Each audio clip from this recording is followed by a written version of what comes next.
하나님 말씀은 시편 31편입니다.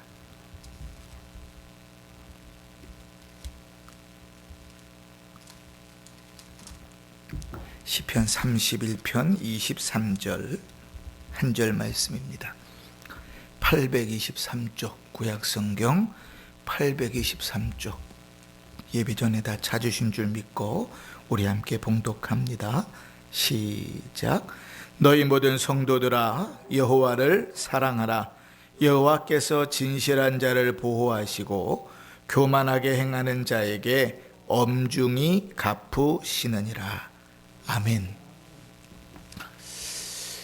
우리가 이제 지난주까지 거의 30주 가까이 되는 수요일마다 우리 공예배 순서 하나하나를 좀 살펴보면서 그 의미가 무엇인지를 좀 살펴봤습니다. 그래서 예배의 순서가 그냥 원로 목사님께서 쓸데없이 그냥 이런 것 좀 했으면 좋겠다 해서 집어넣으신 것이 아니라 성경이 우리에게 가르치시는 대로 성령께서 우리에게 은사를 주신 그 지성을 따라서 잘 배분하고 우리 신앙의 고백을 담아서 순서를 만들었다 그랬습니다. 그래서 하나님을 예배한다는 것은 비록 그것이 광고일지라도 하나님을 예배하는 것이다.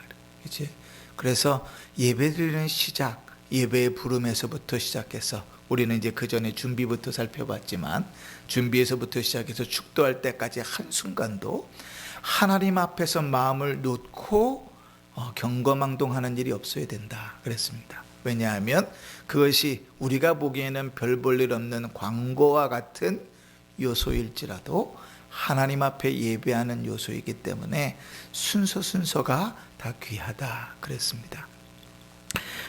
이제 나중에 또 이제 기회가 허락되면 주일 오후에 다시 한번 그 순서들을 좀 되짚어 보면서 우리의 예배의 습관들, 우리의 예배의 모습들을 좀 이렇게 바꾸어가는 시간들을 가져보려고 해요. 그래서 예배 순서가 왜 들어가 있는지, 그 의미가 어떤지, 도대체 그 순서에 나는 뭘 하고 있는지를 좀 살펴봐서 내가 예배를 드리고 있는지 그냥 형식적인 행사에 참여하고 있는지 내 자신을 좀 분별해 보고 그 가운데서 하나님 앞에 조금이라도 더 하나님 기뻐하시는 예배의 모습으로 나갈 수 있기를 바랍니다. 자, 이제 오늘부터는요, 이제 올해 연말까지는 이런 주제로 말씀을 좀 전하려 합니다. 제가 큰 주제를 이렇게 잡았어요. 거룩한 신자의 삶에 대하여. 거룩한 신자의 삶에 대하여. 그러니까 거룩한 신자의 삶 속에 당연히 있어야 되는 것이고, 당연히 있는데도 불구하고 우리가 관심이 없어서 그 부분들을 힘쓰지 못하거나 분명히 성령께서 우리 가운데 두었음에도 불구하고 마치 없는 자처럼 살아가거나 하나님께서 우리에게 주신 것들을 잊고 살아가는 것들, 그런 은사들, 그런 내용들을 좀 하나하나쯤 살펴보면서 그 중에서 신자는 어떻게 사는 거구나, 그거에 따라서 나는 잘 살고 있나, 이런 것들을 좀 점검해 보려고 합니다. 오늘 이제 첫 시간인데요. 오늘은 제목을 하나님을 사랑함 이렇게 지었죠. 1번 이렇게 하는 걸 보면 2번도 있고 어쩌면 3번도 있을 수 있겠다, 이렇게 추론이 가능하죠.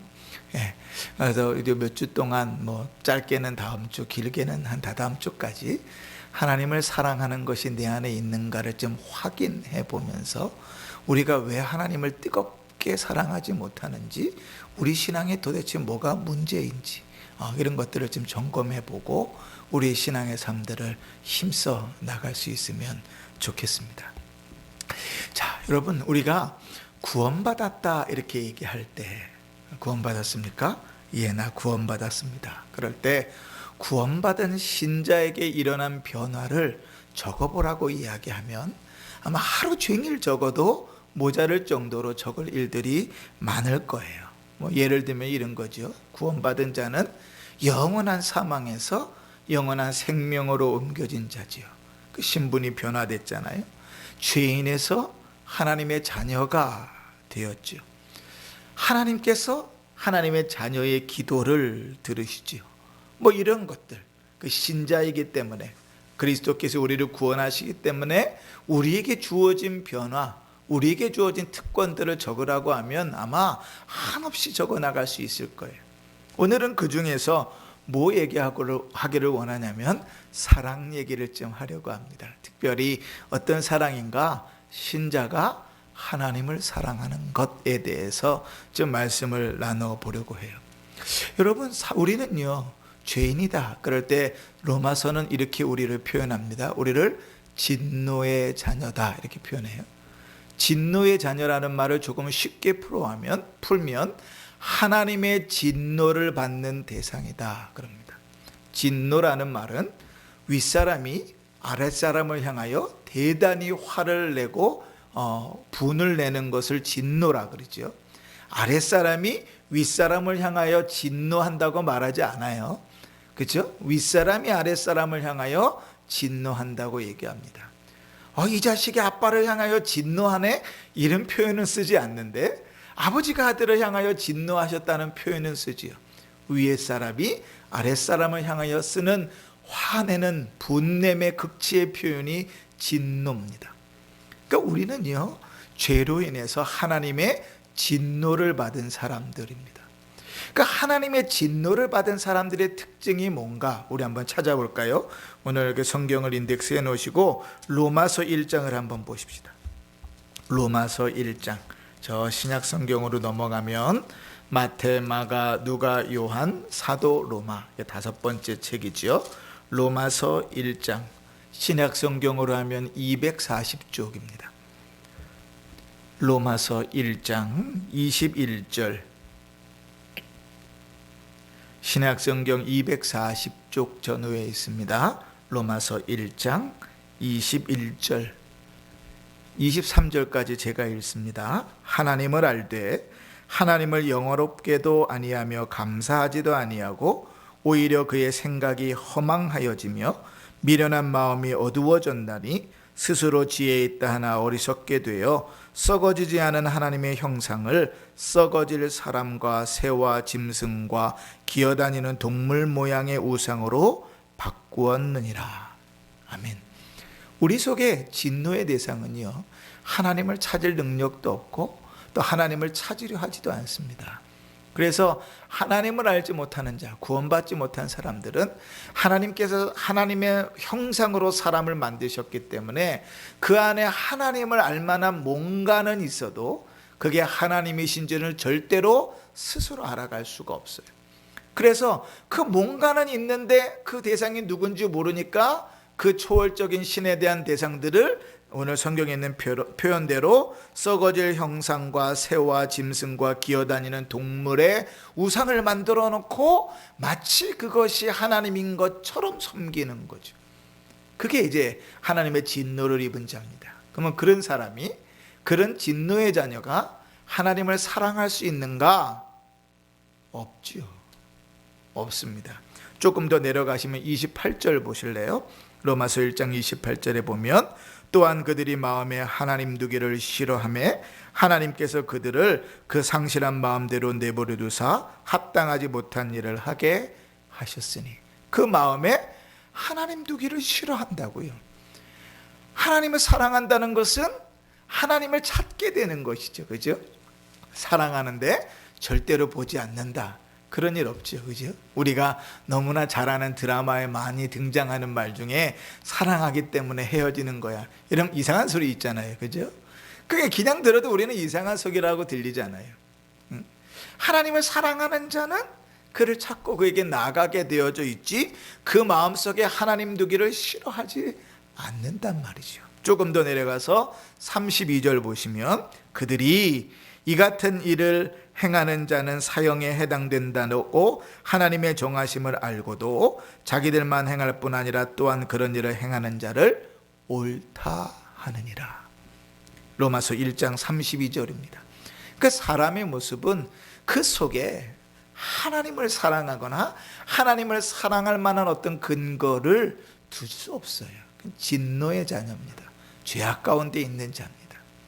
자, 그런데 하나님께서 구원하신 자들에게, 대속하신 자들에게 그 속에 하나님을 사랑할 수 있는 마음을 함께 주십니다. 다시 말하면 우리가 그리스도로 말미암아 구원을 얻었다 그럴 때 그냥 단순히 지옥에서 천국 갔다 이런 아주 단순한 논리만 있는 것이 아니라 그 속에 하나님을 사랑할 수 있는 그 마음도 그 안에 주셨다는 거예요. 배운다고 사랑이 되는 게 아닙니다. 그치? 사랑을 할 줄 모르는데, 사랑을 받아본 적이 없는데 사랑을 하는가? 그건 불가능해요. 사랑을 잘하고 사랑으로 베풀고 섬기는 사람은 그렇게 사랑을 받아봤던 사람이에요. 사랑을 받아보지 못한 사람은 사랑을 할 줄 몰라요. 그런데 문제는 뭐냐면 그 사랑이라는 것이 배운다고 안에서 생겨나는 것이 아니라는 거죠. 교회를 사랑합시다. 성도를 사랑합시다. 원수를 사랑합시다. 우리가 모르는 말들이 아닌데 안다고 사랑해지는 게 아니잖아요. 그렇지? 사랑이라는 감정은 그렇게 우리 안에서 나오거나 누가 우리를 가르치거나 우리가 배워서 나오는 감정이 아니에요. 하나님께서 우리에게 선물로 주시는 거예요. 누구에게? 구원받은 자녀에게 주시는 선물이에요. 다시 말하면 우리가 신자가 하나님을 사랑한다는 것은 하나님께서 우리를 구원하심으로 우리 안에 주시는 선물과 은사와 같다. 성경을 제가 찾아볼게요. 로마서 5장에 보면 이렇게 얘기합니다. 5절에 우리에게 주신 성령으로 말미암아 하나님의 사랑이 우리 마음에 부은 바 되었다. 로마서 5장 5절입니다. 하나님의 사랑이 우리에게 부은 바 되었다 이렇게 표현되죠. 그리고 데살로니가후서 3장 5절에 보면 주께서 너희의 마음을 인도하여 하나님의 사랑에 들어가게 하시기를 원하노라. 누가 인도해 간다고요? 주께서. 신명기 30장 6절에 보면 너희 마음을 다하며 뜻을 다하여 내 하나님 여호와를 사랑하게 하사 이렇게 표현. 그러니까 우리 안에서 나오는 것이 아니에요. 죄악된 우리 안에서는 하나님을 사랑하는 마음이 나올 수가 없는데 구원한 자녀에게 하나님께서 선물로 주시는 거예요. 은혜로 주시는 거예요. 구원한 자에게만 누릴 수 있는 특권이 하나님을 사랑하는 거예요. 그럼 한번 물어보십시다. 우리 안에 한번 마음속으로 대답해 보세요. 하나님을 사랑하십니까? 참 대답하기 쉽지 않죠. 이제 점점점 갈수록 더 쉽지 않을 거예요. 그 사랑은 증거가 드러나는 거거든요. 그냥 하나님을 사랑한다. 그런 말들은 참 많이 아는데 그런데 하나님께서 우리 안에 하나님을 사랑하는 마음을 주셨다는 것을 생각하지 않아요. 근데 잘 생각해 보세요. 요한일서에 보면 하나님을 뭐라고 표현하는가 하면 하나님은 사랑이시라 이렇게 표현하죠. 하나님은 사랑이세요. 하나님이 사랑 그 자체이세요. 그래서 요한일서 4장 8절에 사랑하지 아니하는 자는 하나님을 알지 못하나니 하나님은 사랑이시니라 이렇게 말해요. 그걸 다시 뒤집어 말하면 이런 말입니다. 거꾸로 얘기하면 사랑하는 것을 통하여 하나님이 누구신지를 더 알아가게 되는 거예요. 주님을 더 많이 사랑할수록 주님을 더 깊이 사랑할수록 하나님이 누구신지를 더 많이 알아가는 거예요. 알지 못하는 사람을 사랑할 수 없습니다.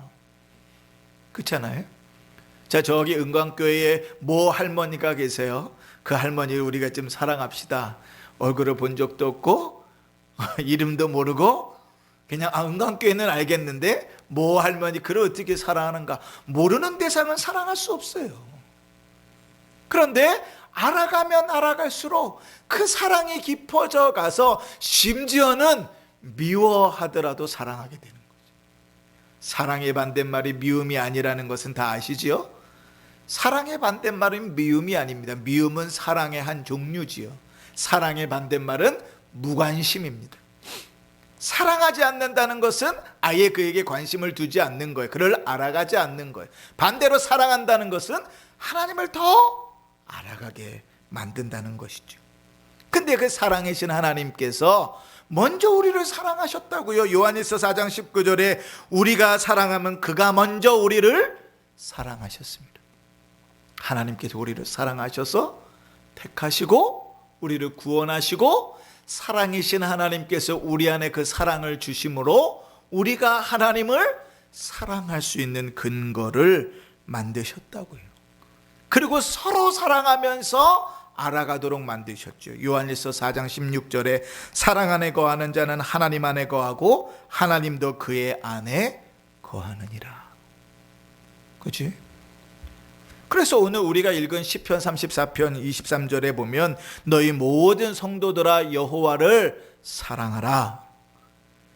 모든 사람들아 하나님을 알든지 모르든지 하나님을 사랑하라 이렇게 말씀하지 않고 너희 모든 성도들아 하나님을 사랑하라고 명령해요. 왜? 그 속에 이미 하나님을 사랑할 수 있는 마음을 주셨으니까. 그러면 이 얘기는 다시 바꾸어 말하면 이런 얘기입니다. 내가 하나님을 사랑하는가 사랑하지 않는가는 다른 말로 하면 내가 구원받았는가 구원받지 않았는가를 확인하는 기준이 됩니다. 내 안에 하나님을 사랑하는 마음이 없고 내 자식은 사랑하고 나의 삶은 사랑하고 돈을 사랑하고 명예를 사랑하고 세상의 모든 것들은 사랑하는데 하나님을 사랑하는 마음이 없다면 그는 구원받은 자가 아니에요. 왜냐하면 하나님 구원받은 자 안에 하나님을 사랑할 수 있도록 그 마음을 심어주셨으니까. 그래서 신자는 하나님을 사랑하는 자입니다. 그리고 하나님을 사랑한다는 것은 행동으로, 구체적인 행동으로 드러납니다. 어떠한 모습으로 드러나든지 하나님을 사랑하면 삶으로 드러나는 거예요. 하나님을 사랑하는 삶의 모습이 없는데 주님 사랑합니다 입으로 100만 년 이야기해봐야 그것은 사랑이 아닙니다. 예수님 좌편에 예수님께서 심판주로 오실 때 우편과 좌편에 양과 염소를 나누실 때 왼편에 있는 염소들이 뭐라 그러죠? 주님, 저희가 주의 이름으로 선지자 노릇을 주의 이름으로 귀신을 쫓고 주의 이름으로 말씀을 전하고 주의 이름으로 주를 위하여 주의 이름으로 다 했습니다. 그때 주님께서 뭐라 그러죠? 이 불법을 행한 자들아 내게서 떠나라. 그들에게는 하나님이 없었던 거예요. 그러면 주의 이름을 한 그 모든 일들 다 누구를 위한 거예요? 자기 자신을 위한 거예요. 자기 자신의 명예와 자기 자신의 욕심과 자기 자신의 평안함과 자기 자신의 안락함을 위한 것이었다. 주를 사랑하는 마음이 그 안에 있는가? 하나님께서 분명히 그 속에 하나님을 사랑하는 마음을 심어주셨는데 그 심어주신 그 사랑이 있는가를 우리는 확인해야 돼요. 물론 사랑한다는 것은 우리가 무엇으로 잴 수 있는 기준이 있진 않지만 그러나 조금 사랑하는 것과 많이 사랑하는 것이 있습니다. 그지? 우리는 보통 그것을 어떤 기준을 가질 수가 없어서 엄마의 사랑에 비유합니다. 그죠? 자식들이 다 서로 사랑하고 가족들이 다 서로 사랑하죠. 그러나 엄마의 사랑은 좀 유별나서 초월적인 힘도 막 발휘하잖아요. 우리가 가끔씩 유튜브나 영상 같은 데서 그런 거 보잖아요. 자기 아들이 자기 자식이 차에 깔렸는데 차를 든다거나. 저희 아내는 저의 아들내미 꾸벅꾸벅 졸고 있는 저 아들내미가 에스컬레이터에 올라가는데 이 샌들이 딱 말려 들어가고 발이 에스컬레이터 사이에 말려 들어갈 판국이 됐는데 그 샌들을 팍 찢어버리더라고요. 그 힘이 어디서 나오는지 몰라요. 그지? 사랑이 더 풍성할 수는 있어요. 그러나 그것과 관계해서는 우리가 다음 시간에 좀 이야기를 나누려고 하고 먼저는 내 안에 사랑이 있는가를 좀 확인해 보려고 합니다. 그 사랑이 요만한가 이만한가는 다음 주에 좀 나눠보고 요만한데 어떻게 이만큼하게 만들까 그건 다음 주에 좀 살펴보도록 하고 오늘은 구원받은 증거인 하나님을 사랑하는 마음이 내 안에 있는가를 그 삶 속에서 그 사랑은 어떻게 드러나는가 한 9가지 정도의 예를 좀 들면서 살펴보려고 해요. 첫 번째는 뭔가 하면 하나님의 사랑은 하나님을 사랑하는 자는 언제나 그의 삶 속에서 하나님을 최고로 찬송하고 가장 탁월하게 그분을 높입니다. 말이 좀 어렵죠? 우리식으로 쉽게 표현하면 이런 거예요. 하나님께서 하셨어요. 하나님의 은혜예요. 이 고백들이 진실하게 우리 속에서 나오면 그는 하나님을 사랑하는 자입니다. 역시 우연히 그런 일들이 됐어. 저 사람이 나를 잘 도와줘서 그렇게 됐어. 야, 어쩌다 보니까 이렇게 됐어가 아니라 당연한 일이 이루어질지라도 하나님께서 이렇게 하셨구나. 하나님께서 나를 사랑하셨구나. 그것이 이빨엔 소리가 아니라 진실되게 내 속에서부터 드러나올 때 그 속에 하나님을 사랑하는 마음이 있는 거예요. 왜냐하면 하나님을 사랑한다는 것은 전심을 다해서 하나님의 영광을 드러내는 것이니까. 자, 두 번째로 하나님을 사랑하는 자 안에는 기쁨이 있습니다. 여러분 시편 16편 11절에 보면 주께서 생명의 길을 내게 보이시리니 주의 앞에는 충만한 기쁨이 있고 주의 오른편에는 영원한 즐거움이 있나이다. 하나님께는 기쁨이 있어요. 때로는 인생이 힘들고 어렵고 괴로울 수 있어요. 당하는 문제들이 참 복잡해서 마음이 괴로울 수도 있어요. 그러나 하나님을 사랑하는 자의 안에는 그것을 이겨나갈 수 있는 기쁨이 있습니다. 왜냐하면 하나님께서 우리 인생을 책임지시고 하나님께서 우리 모든 것을 이끌어 가신다고 할 때 왜 그 속에 기쁨이 없겠어요? 여러분 요즘은 이제 또 코로나 때문에 스포츠 경기들은 별로 못 보지만 결과를 알고 스포츠 경기를 보면요, 아무리 그 경기가 급박하게 돌아갈지라도 마음속에 여유가 있습니다. 그지? 신자의 삶은 그렇잖아요. 하나님이 우리 인생을 책임지셔요. 하나님께서 우리를 붙들어 가세요. 그 결과가 명확한데 우리가 지금 어렵고 힘든 길들을 걸어가고 있어요. 그 속에서 인간이기 때문에 괴로울 수 있고 힘들 수 있지만 우리 안에 하나님을 사랑함으로 주어지는 기쁨을 빼앗길 수가 없는 거죠. 여러분 아무리 몸이 힘들고 괴로워도요, 우리 어린 자녀들을 보면 기쁨이 되지요. 이제 소망이 되지 않습니까? 아까 최인성 권사님 오면서 얘기하시는데 은서가 집에만 오면 지팡이를 가지고 이렇게 짚고 그런다고. 아무리 비가 올 것 같아서 팔다리가 다 쑤셔도 애 그러고 있는 모습을 보면 입에 미소가 지어지는 게 당연하잖아요. 그게 사람이잖아요. 내가 인생 가운데 얼마나 어려운 길을 걷고 하나님께서 때로는 작정하시고 우리를 징계 가운데 몰아넣으실지라도 하나님을 사랑하는 자에게 그 기쁨이 빼앗겨 갈 수 없는 거예요.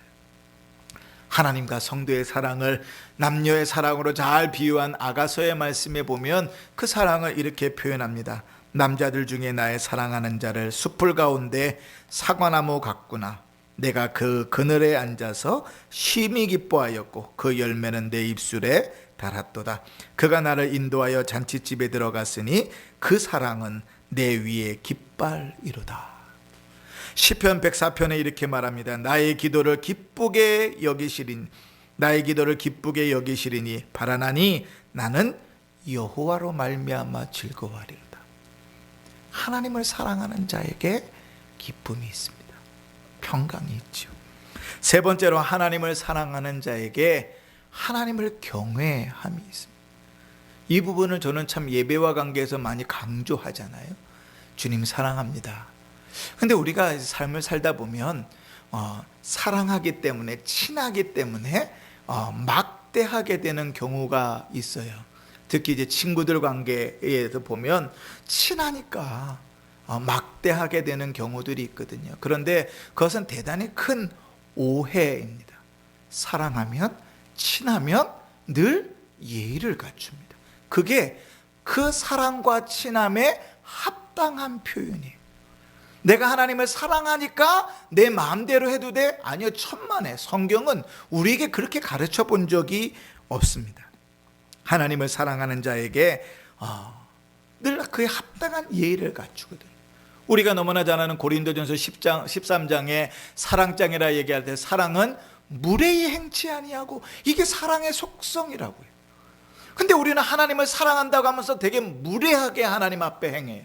예배 시간에 늦고 예배를 제대로 드리지 않고 예배를 소홀히 여기면서 입으로는 하나님을 사랑한다고 얘기해요. 그거는 그럴 수 없어요. 그거는 하나님을 무시하는 거예요. 하나님을 사랑하는 자는 하나님을 당연히 경외합니다. 왜냐하면 그게 하나님을 향한 합당한 예의니까요.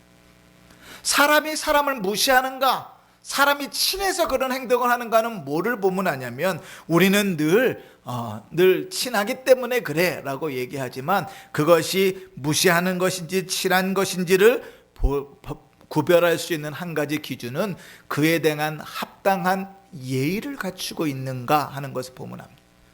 부부간에도 마찬가지입니다. 부부만큼 친한 사람이 어디 있어요? 부부는 무촌이라고 얘기하잖아요. 그러나 부부간에도 하지 말아야 될 말이 있어요. 지켜야 될 예의가 있어요.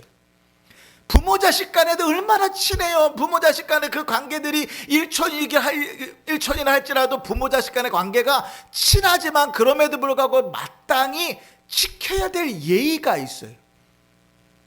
인간의 관계도 그렇거든요. 하나님하고의 관계에서 우리는 하나님을 사랑하니까, 하나님이 우리를 사랑하니까 하나님 앞에 무례히 굴면서 마치 하나님을 사랑한다고 이야기하는 천만에요. 주님을 사랑하는 자의 예배의 태도는 명확합니다. 하나님을 사랑하는 자가 예배를 소홀히 여길 수 없고, 하나님을 뜨겁게 사랑하는 자가 예배의 1분 1초를 소홀히 여기지 않아요. 하나님을 사랑하는 자는 하나님을 경외하고 하나님 앞에 합당한 예의를 갖추니까. 하나님을 사랑하는 자가 그 삶을 헛되게 살아가지 않아요. 하나님을 사랑하는 자가 그 입에 하고 싶은 말을 다 하고 살지 않아요. 왜요? 하나님 앞에 합당한 예의를 갖추고 살기 때문에 그렇죠. 하나님을 사랑하는 자는 하나님을 경외하는 자입니다. 그 삶 속에 하나님을 사랑하는 것이 드러나는 거예요. 넷째로, 하나님을 사랑하는 사람에게는 그 사랑이 적극성을 띱니다. 여러분, 사랑하는 사람에게 먼저 나가는 거예요. 어떤 목사님이 저한테 그러더라고요. 더 많이 사랑하는 사람이 지는 거다. 우리가 많이 들어본 말이죠. 두 사람이 싸웠어요. 두 사람의 관계가 어려워요. 누가 집니까? 더 많이 사랑하는 사람이 지는 거예요. 사랑하는 자는 늘 적극적이에요. 소극적일 수가 없어요. 내가 사랑하는데 소극적으로 있을 수 없어요. 하나님을 사랑하는 자는 하나님께 나아갈 수 있는 모든 기회에 최선을 다합니다. 그렇기 때문에 말씀을 읽는 거예요. 그렇기 때문에 예배 자리에 나옵니다. 그렇기 때문에 기도하는 자리를 소중히 여기고요. 그렇기 때문에 성도 간의 교제를 열심히 행합니다. 왜요? 그 모든 것을 통하여 하나님을 사랑할 수 있는, 하나님 앞에 나아갈 수 있는 기회를 얻기 때문에 그렇죠. 때로는 힘들고 어려운 상황에 처해도 그는 먼저 적극적으로 하나님을 찾습니다. 이사야 26장 9절에 밤에 내 영혼이 주를 사모하였은즉 내 중심이 주를 간절히 구하오니. 어려움 가운데 있어도, 캄캄한 밤중과 같은 상황에 처해 있어도 주를 찾는 자가 있단 말이죠. 때로는 어려움 중에서도 하나님을 향한 갈망이 있습니다. 하나님께서 그 자신을 가리실 때, 마치 하나님이 없는 것처럼 하나님께서 의도적으로 돕지 않으실 때도 그 속에 하나님을 찾는 갈망이 있습니다. 시편 101편 2절에 주께서 어느 때나 내게 임하시겠나이까. 시편 42편 2절에 내 영혼이 하나님 곧 살아계시는 하나님을 갈망하나니 내가 어느 때에 나아가서 하나님의 얼굴을 배울까. 힘들고 어려워도, 괴롭고 힘들어도 마치 하나님이 의도적으로 나를 향하여 그 귀를 막으신 것처럼 보일지라도 그 속에 하나님을 사랑하는 자는 갈망함으로 주 앞에 나아가는 거예요. 네가 나 사랑하지 않으면 나도 됐다, 그리고 딱 끊어버리는 관계가 아니란 말이에요. 사랑하는 자는 늘 하나님을 갈망하고 그 앞에 나가는 거죠. 때로는요, 다섯 번째로, 하나님을 사랑하는 자는 좀 전에 얘기했던 것처럼 하나님께서 우리를 징계하시거나 때로는 우리 가운데 침묵하실 때에도 슬픔으로 하나님 앞에 나아갑니다. 시편 13편 1절에 여호와여 어느 때까지니까 나를 영원히 잊으시나이까 주의 얼굴을 내게서 어느 때까지 숨기시겠나이까. 그치? 사랑하기 때문에 하나님 앞에 더 간절히 나가는 거죠. 여섯째로, 하나님을 사랑하는 자는 자발적으로 하나님의 말씀에 순종합니다. 하나님의 말씀을 거역하려고 하는 자가 하나님을 사랑한다고 말할 수는 없어요. 성경은 분명히 우리에게 이렇게 말합니다. 요한복음 14장 23절에 예수께서 대답하여 이르시되 사람이 나를 사랑하면 내 말을 지킬 것이다. 사랑의 사도라고 하는 요한 사도가 요한일서 5장 3절에 하나님을 사랑하는 것은 이것이니 우리가 그의 계명을 지키는 것이니라. 하나님을 사랑한다는 것은 열심히 말씀을 찾아서 하나님의 말씀이 하나님께서 우리를 향하여 원하시는 그것을 힘써 지키며 살아가는 거예요. 여러분, 자식이요, 부모를 사랑한다고 할 때 시키는 것만 잘하는 자식이 있습니다. 그 시키는 것도 물론 안 하는 자식도 있지요. 그러나 참 부모를 사랑하는 자식은 어떻게 보냐면 부모 시키지 않아도 부모의 필요를 살피고 부모를 위하여 일하는 자를 보면 압니다. 그렇죠? 힘든 여건 가운데서도 부모가 시키면 부모를 사랑하는 자는 그 일들을 해냅니다. 그게 사랑의 증거예요. 성경은 예수님부터 요한의 사도까지 누누이 하나님을 사랑하는 자는 그 말씀을 지킨다고 말하죠. 근데 말씀을 지키는 일에 관심이 없어요. 말씀을 들으려 하지도 않아요. 말씀을 알아가는 데 힘쓰지도 않아요. 말씀을 알려고 하지도 않아요. 그런데 그 속에서 하나님을 사랑한다? 그 말하는 것은 좀 어폐가 있다. 어폐가 있다고요. 자, 그리고 7번째로 하나님을 사랑하는 자는 하나님이 사랑하는 것을 사랑하고 하나님이 미워하는 것을 미워합니다. 하나님의 원수는 하나님을 사랑하는 자의 원수가 되고 하나님의 친구는 하나님을 사랑하는 자의 친구가 됩니다. 시편 139편에 이렇게 말해요. 여호와여, 내가 주를 미워하는 자들을 미워하지 아니하였나이까? 내가 그들을 심히 미워하니 그들은 나의 원수들입니다. 주님께서 원수가 된다 하시면 제게도 원수입니다. 반면에 시편 119편 63절에 나는 주를 경외하는 모든 자들과 주의 법도를 지키는 자들의 친구라. 주님이 사랑하면 나도 그를 사랑하는 거죠. 그것을 조금 더 확대해 가면 이렇게 연결됩니다. 주를 사랑하는 자는 주님이 사랑하는 일을, 주님이 기뻐하는 일을 열심히 행하려고 하지만 주님이 미워하는 것에 마음을 두지 않아요. 주를 사랑하는 자는 주께서 교화하는 것, 사랑하시는 일을 행하려고 애씁니다. 자, 또 나아가서 하나님을 사랑하는 사람은 하나님 앞에 기꺼이 모든 것을 드립니다. 여기서 모든 것이라고 하는 것은 내 생명까지도. 주를 사랑하면 내 모든 것 주님 앞에 드린다고요. 사랑하는 자에게 뭘 못 주겠어요, 그죠? 사랑하는 자식에게 어떠한 노력을 해서라도 조금이라도 더 남겨주려고 그러죠. 그게 부모잖아요. 남에게 그럽니까? 그 자식들에게 줄 거 저한테쯤 주십시오. 그러면 여러분이 기쁨으로 주시겠습니까? 저 목사가 미쳤나? 그러겠지, 그죠? 사랑하니까 사랑하는 자녀에게 주는 거예요. 마찬가지로 히브리서 10장에 너희가 갇힌 자를 동정하고 너희 소유를 빼앗기는 것도 기쁘게 당한 것은 더 낫고 영구한 소유가 있는 줄을 알미라. 사도 바울은 사도행전 21장에 이렇게 말합니다. 나는 주 예수의 이름을 위하여 결박당할 뿐 아니라 예루살렘에서 죽을 것도 각오하였노라.